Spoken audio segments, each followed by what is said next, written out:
Okay, so good day, grade 8 student.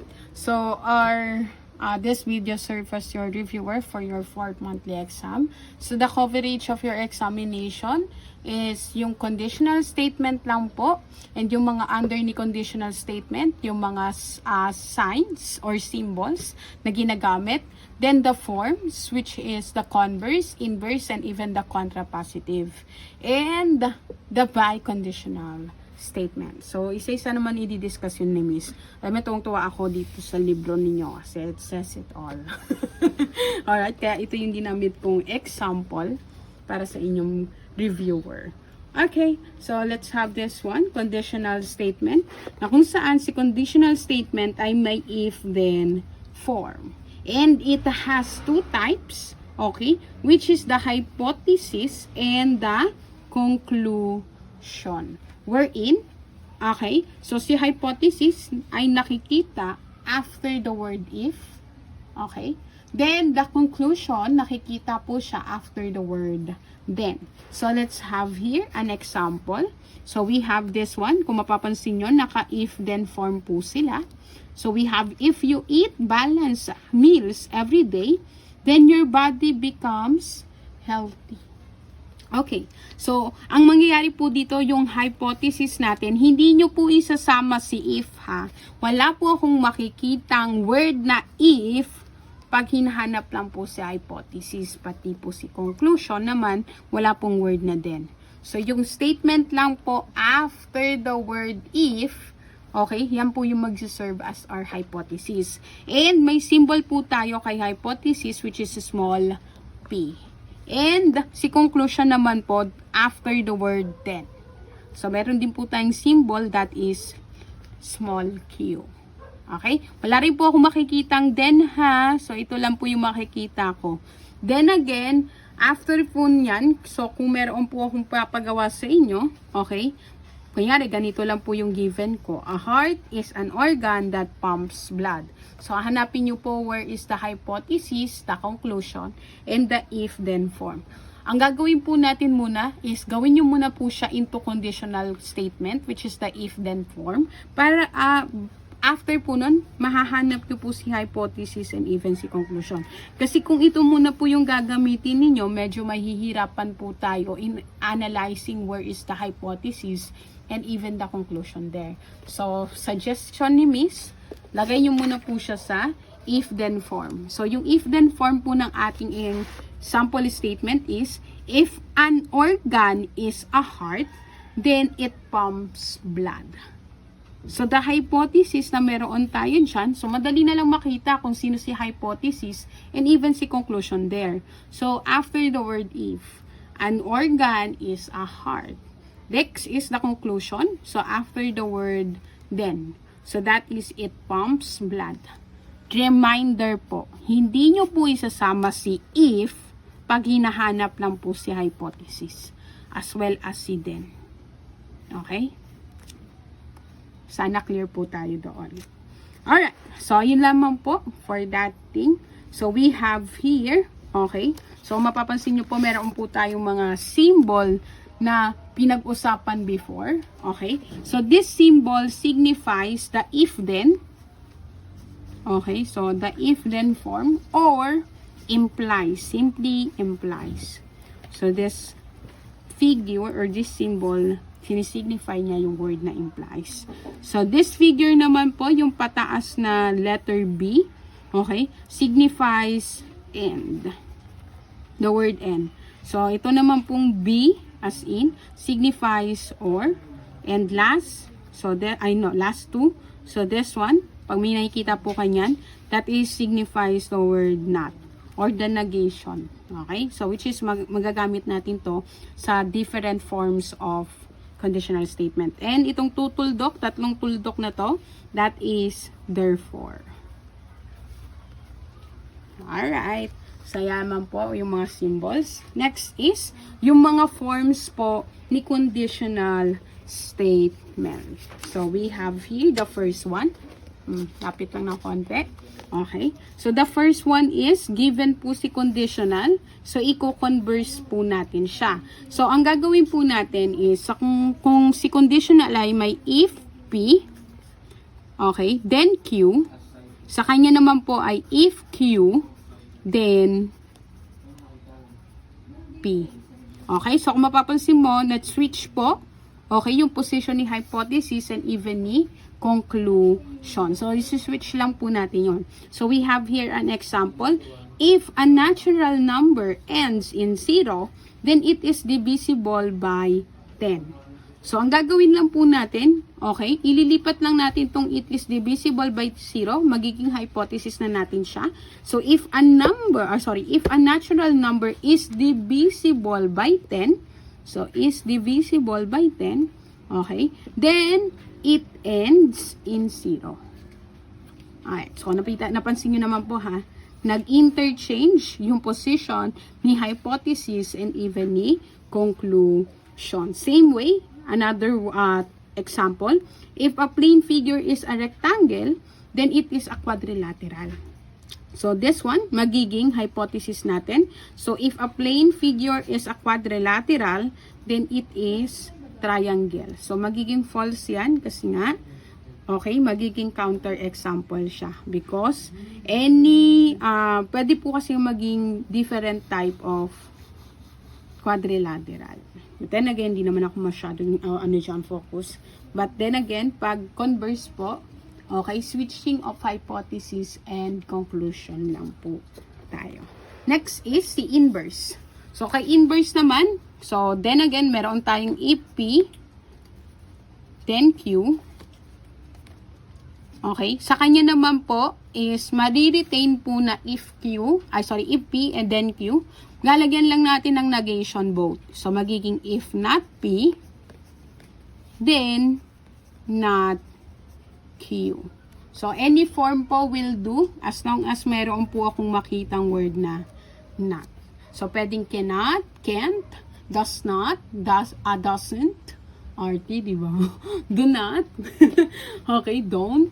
Okay, so basta as long as meron pong not the word. Alright, so let's have a given example. So this one, if 3 points lie on the line, then they are collinear.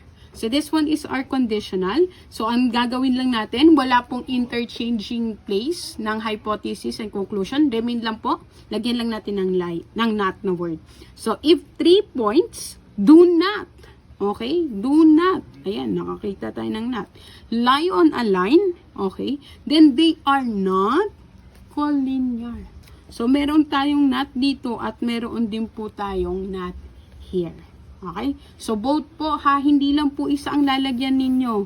Parehas po na hypothesis and even conclusion ang lalagyan natin. Another example. If measure of angle A is 45 degree, then angle A is acute, which is true. Okay? So, it means that if the measure of angle A is not 45 degree, then angle A is acute. So, hindi lamang naman po siya false yan. So, pwede pong kahit anong number as long as it is less than 90 degree. Hindi lang po si 45 ang acute angle. Alright? Next is, nagstay lang po si hypothesis and even si conclusion, nagkaroon lang po tayo ng not. So, dapat may not to. Is not acute. Alright. So, inverse nga eh. So, palagyan na lang ako. Angle A is not acute angle. Yan. Okay. Next. Conditional statement. If a natural number is not prime, then it is odd. So, kung mapapansin nyo, may not na tayo sa conditional. Okay? So, ang gagawin natin, pag in-inverse na natin siya, okay? If, baliktad, so, ayan. So, in-inverse, okay?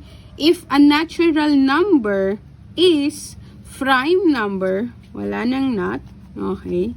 Okay? Then, it is not okay, then it is even. So, pwede naman pala yung kabaliktaran ni add. So, that is even. So, binaliktad niya. Pero, mas better sana kung it is not add. Okay. So, as long as may not tayo. Alright, so, the ano tawag dito? The formula na meron tayo para kay inverse is, if not P, then not Q. As long as lalagyan nyo po both side, both hypothesis and conclusion ng not. Last is the contrapositive. So, sa contrapositive naman po, this one is the combination of inverse and even the converse. So, isi-switch lang po natin. Okay? So, ayan. So, isi-switch lang natin si hypothesis and even si conclusion. Tapos, may negation din po sila. Alright? So, kung mangyayari po is meron tayong conditional na if P, then Q. Sa kanya naman po is if not Q, then not P. Ayan. So, nag-change po tapos may negation. So, let's have an example. If a number is divisible by 2, then it is even. So, binaliktad niya rin po ito ulit. Okay? So, ayan. So, ang ginawa niya, okay, ninat niya muna. So, not divisible by 2, then it is odd. Okay? Or pwedeng it is not even. Okay? So, binaliktad niya lang po yung even ng not. So, opposite of even is odd. Okay? So, contrapositive, interchange, if a number is odd, or if a number is not even, pwedeng ganon, is not even, then it is not divisible by 2. Okay? So, ganun po yung kakalabasan ng ating contrapositive. Another example, if a polygon has 4 sides, then it is quadrilateral. So, we have a polygon does not have 4 sides, then it is not quadrilateral. Okay? So, in-interchange pa natin, ginawa natin, nilagyan muna natin ng negation here. Pag in-interchange na natin yung position, so magiging if a polygon is not quadrilateral, then it does not have 4 sides. Just true. Okay? So, ganun lang po. So, as long as yung change nyo lang po yung position ni hypothesis, pati po ni conclusion, and ni negation nyo po siya. So, that is contrapositive. And last is the biconditional statement.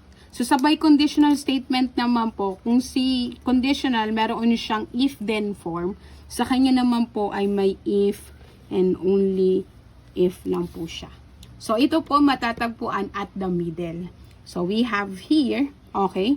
At malalaman nyo po pala, pwede natin malalagay siya sa biconditional if the conditional statement as well as the converse niya ay true.